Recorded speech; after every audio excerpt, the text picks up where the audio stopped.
मैं देवों के देव महादेव के चरणों में प्रणाम करती हूँ। मैं गौरी पार्वती मैया भवानी के चरणों में प्रणाम करती हूँ। मैं कार्तिक गणेश दोनों भैया के चरणों में प्रणाम करती हूँ। मैं सभी देवी दुर्गा के चरणों में प्रणाम करती हूँ। जितने गुरु भाई बहन लोग उनको मैं प्रणाम करती हूँ और महादेव से ही दया मांगती हूँ कि हे महादेव आप सब पर दया कीजिए, आप पल पल दया कीजिए हे महादेव। गुरु भाई बहन लोग, आज आप लोग मैं अनजाने में कैसे कोई गलती हो जाता है और उससे कैसे उनका सारा पुण्य किया हुआ चला जाता है, इसी के बारे में कथा है। वो कौन सा गलती है जो इंसान से हो जाता है तो सारा पुण्य चला जाता है। माता पार्वती ने महादेव से पूछा कि हे प्रभु, वो कौन सा ऐसा इंसान गलती करते हैं जिनसे उनका सारा पुण्य किया हुआ, पूजा पाठ किया हुआ सब बेकार चला जाता है और उनके पास पुण्य का फल नहीं मिलता। इसके बारे में मुझे बताएं, ऐसा क्या उनसे हो जाता है। तब महादेव कहते हैं कि हे पार्वती, आपने प्रश्न बहुत अच्छा पूछा है, इसमें जग का कल्याण छिपा हुआ है। मैं आपको एक कथा सुनाता हूँ। कथा के माध्यम से आपको प्रश्न का उत्तर भी मिल जाएगा कि मनुष्य अनजाने में क्या ऐसा गलती कर जाता है जिससे उनका सारा पुण्य अर्जित किया हुआ खत्म हो जाता है, फल भी उनको प्राप्त नहीं हो पाता है। एक नगर में एक राजा रहते थे। महादेव कहते हैं एक नगर में एक राजा रहते थे। वो राजा बहुत प्रतापी और दानी थे। वो रोज अच्छे अच्छे बेलपत्र मुझ पर लाकर चढ़ाया करते थे और वो महादेव को पर बहुत प्रसन्न से पूजा पाठ करते थे। अच्छे अच्छे बेलपत्र तोड़ के चढ़ाते थे। वो अपने एक बाग बगीचे में खाली बेलपत्र का पेड़ लगा दिए थे और उन्हीं में से अच्छे अच्छे पत्ते तोड़कर लाकर वो शिवलिंग पर चढ़ाया करते थे। और उसी नगर में उनका एक प्रजा था, गरीब, जो प्रजा का भी बड़ा श्रद्धा था। वो भी चाहता था कि मैं ऐसे क्या अच्छा अच्छा फूल बेलपत्र चढ़ाऊँ भगवान को जिस तनिक सा भी कनाया ना हो, तनिक भी बेलपत्र में छेद ना हो। अपना जाने में वो प्रजा था। वो राजा को देखता कि राजा कहाँ से इतना सुंदर सुंदर बेलपत्र लाता है और ला के महादेव पर चढ़ाता है, क्योंकि एक ही मंदिर में राजा और प्रजा दोनों पूजा करने जाते थे। गुरु भाई बहन लोग, अब ये देखकर प्रजा के मन में बहुत व्याकुल हुई कि मैं ऐसा कहाँ जाऊँ और मैं कहाँ से ऐसा बेलपत्र लाऊं, क्योंकि हम लोग बेलपत्र जब तोड़ के लाते हैं, चाहे कीन कर लाते हैं गुरु भाई बहन लोग, उसमें छेद रहबे करता है दो में। मगर राजा जितना भी बेलपत्र चढ़ाता था उनमें एक भी छेद नहीं रहता था, क्योंकि राजा पूरा बाग ही बगीचे में उसने बेलपत्र का पेड़ रोप दिया था और उसमें से अच्छे अच्छे पत्ते उतोड़ कर लाता था। इस बात की चिंता प्रजा को बहुत थी। वो एक दिन सोचा कि मैं जाता हूँ और जाकर देखता हूँ कि राजा इतने सुंदर सुंदर बेलपत्र लाता कहाँ से है। और उस दिन राजा के पीछे पीछे रथ के आता है और आके रात भर राजा के बाहर द्वार पर सोया रहता है कि आखिर राजा बेलपत्र लाता कहाँ से इतना सुंदर। बीने बेला क्या देखता है कि राजा नहा धोआ कर उठते हैं और अपने बाग बगीचे में जाकर सुंदर सुंदर बेलपत्र तोड़ कर ला रहे हैं। जब सुंदर सुंदर बेलपत्र तोड़ कर लाते हैं, ये देखकर प्रजा के मन में लालच समा जाता है और प्रजा सोचता है ये क्यों ना मैं भी राजा के बाग बगीचे से बेलपत्र अच्छे अच्छे तोड़ के ले जाऊं और महादेव पर अर्पित करूं, चढ़ाऊं। फिर वो सोचता है कि इतने सारे सैनिक इसमें भरे हुए हैं, मैं कैसे ले जा सकता हूं तोड़कर, सैनिक तो मुझे तोड़ने नहीं देंगे। और यही सोच में वो चल जा रहा था। एक महात्मा उसे एक पेड़ के नीचे लगता है। तो वो महात्मा कहता है किस चिंता में डूबे हुए हो। तो वो प्रजा क्या कहता है कि मैं ऐसा क्या करूं कि जिससे मैं राजा के बाग बगीचे से सुंदर सुंदर बेलपत्र तोड़ कर ले आऊं, क्योंकि मैं जब तोड़ने जाऊंगा तो उनका जो सैनिक लोग हैं वो तो मुझे मार ही डालेंगे, क्योंकि बहुत काला पहरा है उस पर। तब वो कहते हैं, बाबा समझे रहते हैं कि तुम तपस्या करो महादेव के, 1 महीना दिन तुम पानी में रोज गंगा जी में खड़ा रहकर और उनका ध्यान करो तुम अगर 1 महीना दिन पक्का ध्यान करोगे, फिर तुम जो चाहोगे भगवान तुम्हें सब देंगे। वो तुरंत प्रजा तैयार हो जाता है।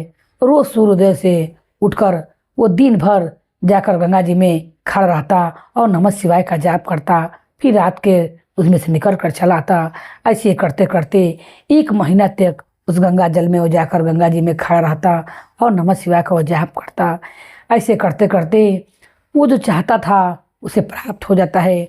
उसे ऐसी सिद्धि मिल जाती है प्रजा के, वही सिद्धि मांगता है। और जब उसका पूरा हो जाता है जाप तब कि हे महादेव, मैं जब राजा के बगीचे में जाऊं तो मुझे कोई भी देख ना सके, और जाते हुए तो देखे, मगर मैं जब वहाँ से मुझे पकड़ने आए तो मैं वहाँ से अंतर ध्यान हो जाऊं। मुझे ऐसा शक्ति चाहिए। तो वो महात्मा कहता है कि तुम्हारा जब ये फल पूरा हो जाएगा, तुमने जो पर्ण लिया है गंगा जी में खड़ा रह के 1 महीना तक जाप करने के लिए, वो पूरा हो जाएगा तो स्वयं तुम्हारे पास वो शक्ति चला आएगा। अब ऐसा ही होता है। उसके पास वो शक्ति चले आते हैं। अब वो क्या करता है प्रजा कि रोज उठकर उस राजा के बगीचे में जाता है और सुंदर सुंदर बेलपत्र तोड़ के लाता है राजा के तोड़ने के पहले, और लाकर महादेव को चढ़ाता है। बहुत प्रसन्न होता है। जितने अच्छे से प्रेम से प्रभु को चढ़ाता है, बहुत खुश रहता है कि मैं इतने सुंदर सुंदर बेलपत्र महादेव को चढ़ा रहा हूँ। उसका मन में ये नहीं रहता है कि मैं चोरी कर ला रहा हूँ। उसे बस ये लगती है कि मैं भगवान को जितने अच्छे से अच्छे फल फूल और बेलपत्र चढ़ा सकूं, जो तनिक भी कनाइल ना हो, तनिक मरुआइल सूखा ना हो। उसका मन में ये भावना था। अब राजा सोचता है कि मुझसे पहले मेरा बेलपत्र सब अच्छे अच्छे कौन ले जा रहा है, क्योंकि मेरे तो जब राजा तोड़ने जाए तो बेलपत्र बहुत कम मात्रा में उन्हें मिले। जितना वो तोड़ कर 108 को ले जाते थे, वो तो प्रजा ही तोड़ के ले जाने लगे, तब बेलपत्र कम मिलने लगा। तब राजा कहे कि तुम लोग बाग बच्चे के अच्छे से ध्यान नहीं रख रहे हो, आखिर बेलपत्र मेरा कौन तोड़ के ले जा रहा है। अपना सैनिक से राजा पूछते हैं। तब सैनिक कहता है, हे राजा साहेब, जो मंदिर में आपके संगे एक प्रजा जो पूजा करने आता है, 2 दिन से वो आते तो दिखाई देता है बाग बगीचे में, मगर जाते हुए जब हम लोग पकड़ने जाते हैं तो दिखाई नहीं देता है और अंतर ध्यान हो जाता है। राजा कहता है, कल से मैं उसको अगोरिया करूँगा और उसको पकड़ कर मैं उसको काट डालूँगा। ऐसा कहकर राजा बगीचे में जाकर खड़ा हो जाता है। जब बगीचे में खड़ा हो जाता है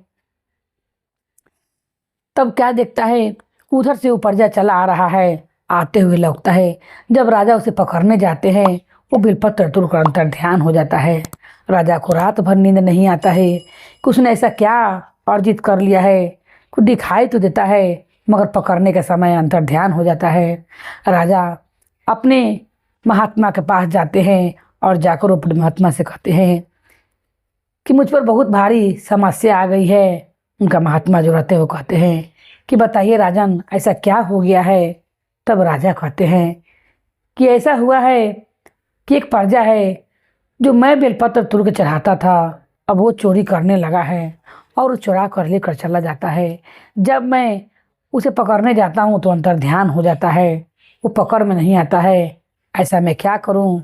तब वो महात्मा बताते हैं कि उसने गंगा जी में खड़ा रहकर एक पुण्य अर्जित कर लिया है। तब राजा पूछता है कि उसका पुण्य कैसे मैं नष्ट करूं और कैसे वो पकड़ में आएगा।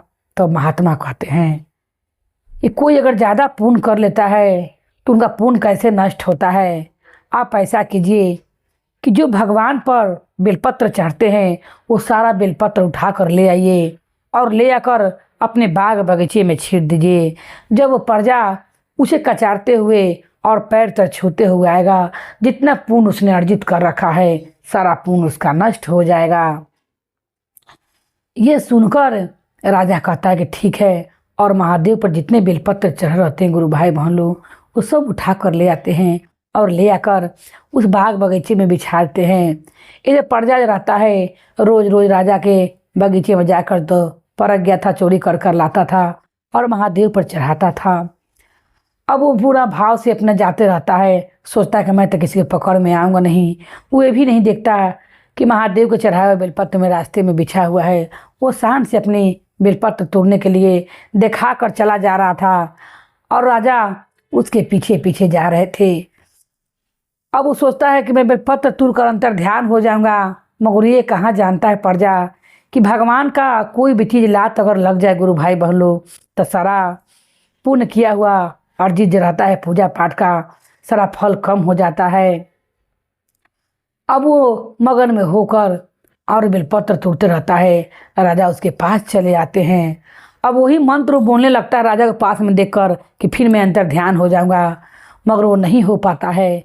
तब वो सोचता है कि अरे मैंने ऐसा क्या कर दिया कि आज मेरा मंत्र काम ही नहीं कर रहा है। तब वो महादेव से कहता है कि हे प्रभु।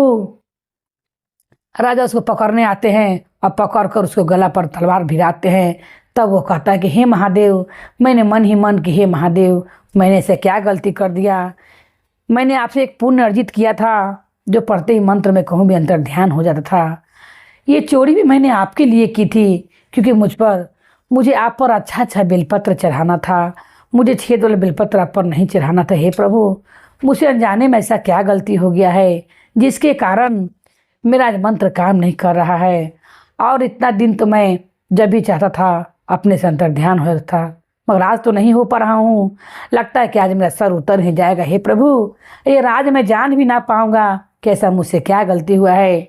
अगर मैंने सच्चे मन में तनिक विचार ना करते हुए आपको सच्चे मन से भक्ति की हो तो मुझे अपने पास बुला लीजिए।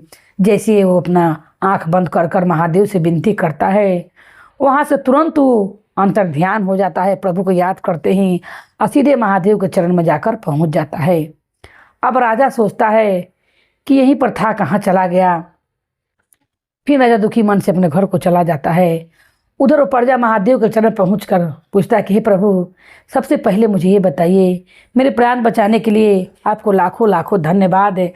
मुझसे ये बताइए कि मैंने ऐसा क्या गलती कर दिया था जिसके कारण मैं अंतर ध्यान होने की शक्ति खो चुका था। तब वहीं पर माता पार्वती बैठी रहती हैं और कहती हैं कि तुमने जितने प्रेम से भगवान का भक्ति किया है, जितने श्रद्धा से बेलपत्र चढ़ाया है, मगर उसी बेलपत्र को तुमने अपमान भी किया है। तुमने लात से कचारते हुए, उसे पैर से रौंदते हुए तुमने भगवान का बेलपत्र तोड़ा।